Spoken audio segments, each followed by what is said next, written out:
Immersion dans l'excellence même de la formation des élèves ingénieurs aéronautiques et espace, dont le célèbre Thomas Pesquet a fait ses premières classes.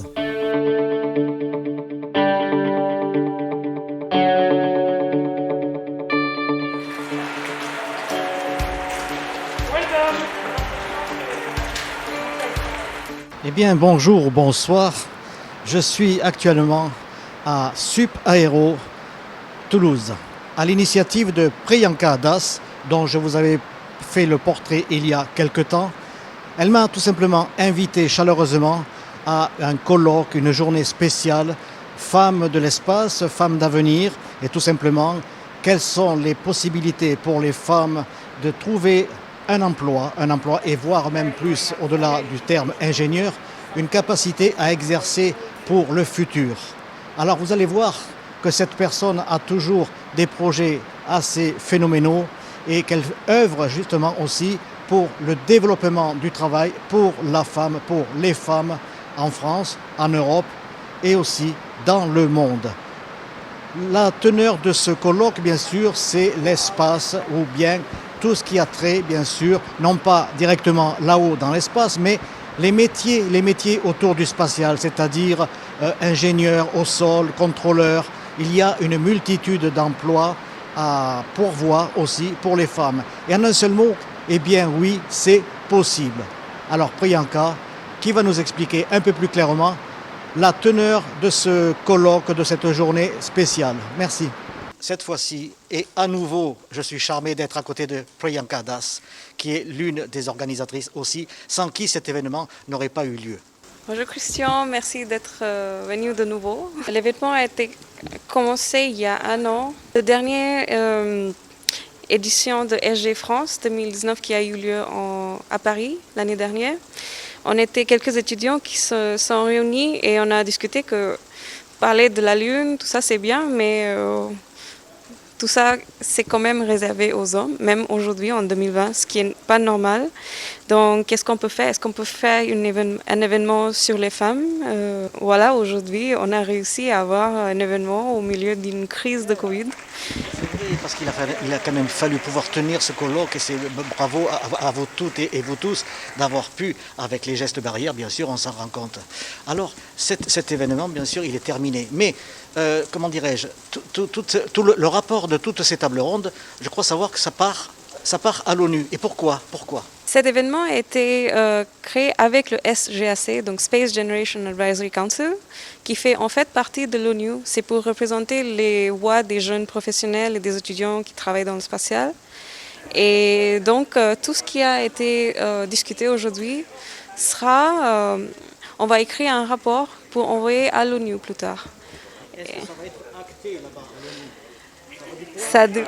Donc, le travail de SGAC, c'était vraiment de mettre du poids. Et à SGAC, il y a une très très belle équipe de personnes qui sont très impliquées dans ce domaine. Oui. Est-ce que ça tient toujours l'invitation là, pour les 1000 femmes sur l'Antarctique? Vous savez que je suis toujours là, présent sur les rangs.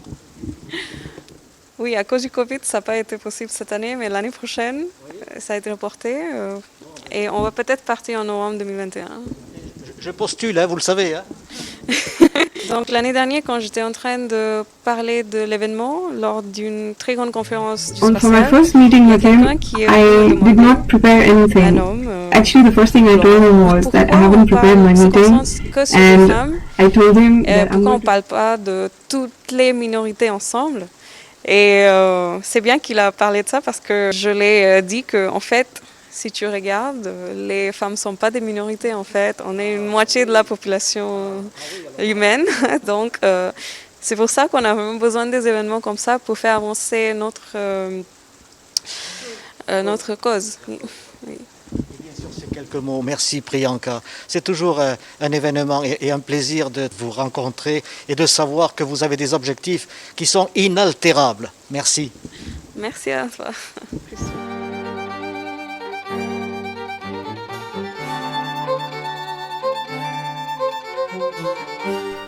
Après une journée bien remplie, tous les groupes de travail se retrouvent dans l'amphithéâtre pour rendre compte et partager leurs interrogations et propositions concrètes.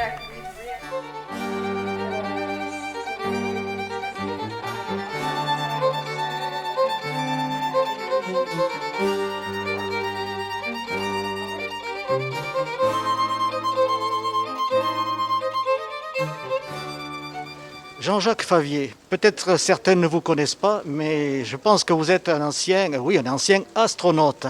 Je confirme, j'ai été astronaute du CNES et j'ai volé avec la NASA sur la navette Columbia il y a bientôt 25 ans. Je suis physicien de formation, ingénieur et je suis surtout chercheur. Je continue à faire de la recherche encore aujourd'hui. Donc je fais de la recherche avec des étudiants de l'école Sup Aéro et avec l'école des mines d'Albi. Et les sujets principaux de recherche tournent autour de la préparation du retour sur la Lune, donc l'exploration et l'installation d'une base permanente sur la Lune. Voilà. Je suis un fervent supporter de la mixité dans le cadre du programme spatial. Et c'est vrai que les femmes sont encore sous-représentées, bien qu'il y ait quand même des efforts, en particulier aux États-Unis. Il y a à peu près 15% d'astronautes qui sont des femmes. Il est clair qu'à terme, il faudra aussi arriver à avoir à peu près le même nombre ou la même proportion de femmes que d'hommes dans l'espace. Parce que rien, a priori, ou du moins pas grand-chose, je ne vais pas rentrer trop dans les détails, mais n'empêcherait des femmes de rester longtemps sur la Lune ou sur Mars. Voilà.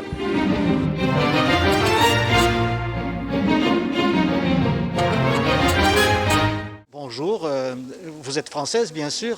Oui, je viens de Lyon. Mes parents habitent à Lyon, donc je suis venue jusqu'ici pour faire l'événement. Alors cet événement, vous avez participé et donc vous avez été la porte-parole, je pense, de votre table ronde. De quoi avez-vous parlé succinctement? On parlait que dans le recrutement des astronautes et en plus général dans la recherche pour les vols habités et les astronautes, donc on a des soucis lors des... Il y a des soucis d'équité entre les genres en fait. Donc quand on est une femme ou un homme, on va avoir peut-être plus de difficultés à être recruté et sélectionné en tant qu'astronaute. Et malheureusement aujourd'hui, je crois qu'il y a 16% de femmes qui postulent aux campagnes d'astronautes comme ça.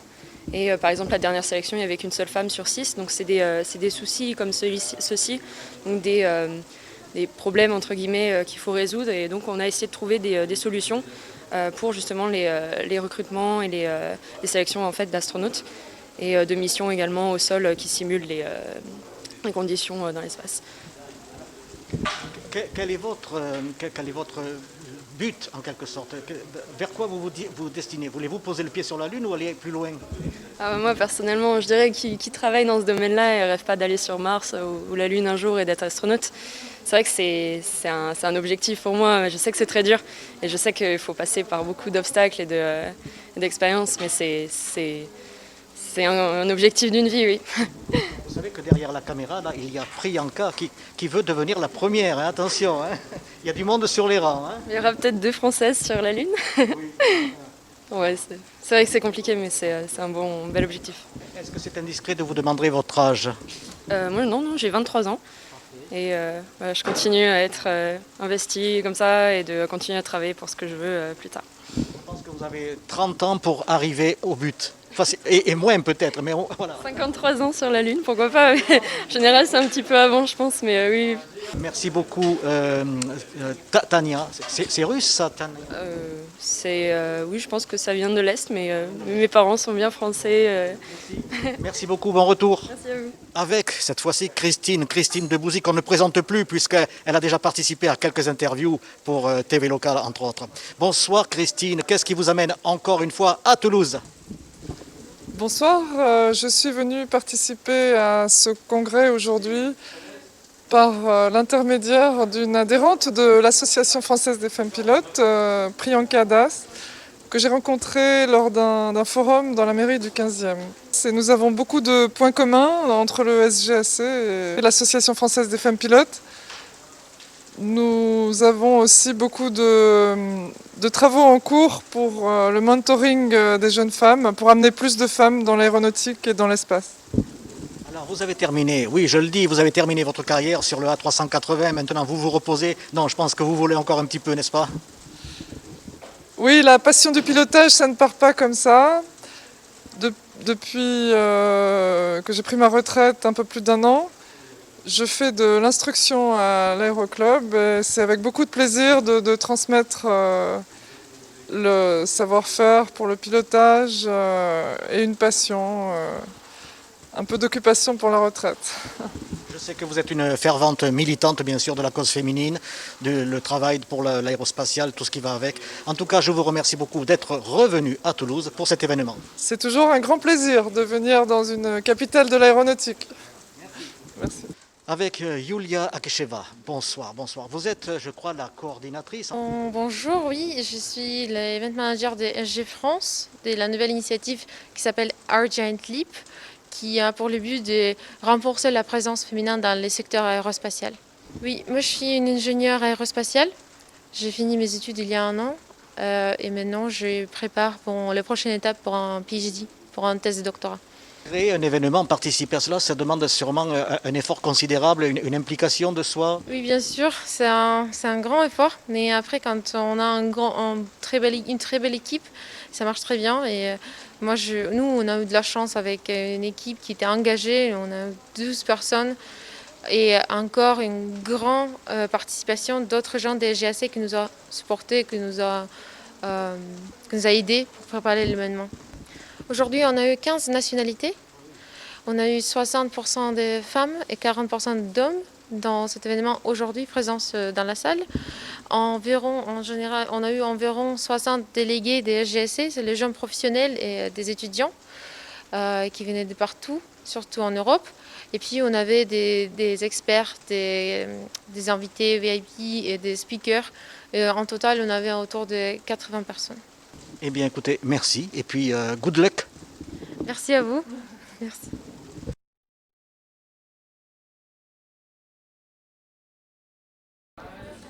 Bonjour, donc depuis Toulouse, l'événement SGAC Europe. SGAC, c'est en fait le conseil de la génération spatiale, Space Generation Advisory Council. Et je suis un des papas de ce conseil. C'est un groupe que nous avons créé il y a 21 ans à Vienne, lors d'une réunion des Nations Unies dédiée à l'espace.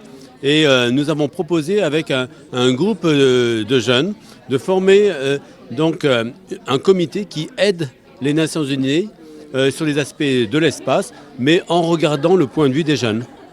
Et donc depuis cette fondation, il y a eu toute une communauté de jeunes qui, dans le monde entier, se sont organisés pour s'intéresser à comment l'espace peut être utile pour les citoyens, mais aussi comment préparer donc, notre humanité aux défis de l'espace. Les défis commerciaux, les défis légaux, les défis personnels, aussi comment est-ce que notre vie a été affectée par l'espace dans les dernières 50 années et ce que cela sera dans le futur. Alors, Thomas Pesquet, que j'ai le plaisir de connaître aussi, remarque que les gens pensent pourquoi aller sur Mars. Alors, tout cet argent qui est dépensé à foison pourrait servir pour l'humanité, mais aller sur Mars finalement, ou bien conquérir l'espace, c'est le plus vieux rêve de l'homme. Déjà, Icare s'est brûlé les ailes au soleil. Dans l'humanité, il y a toujours l'esprit de découverte, c'est bien cela ?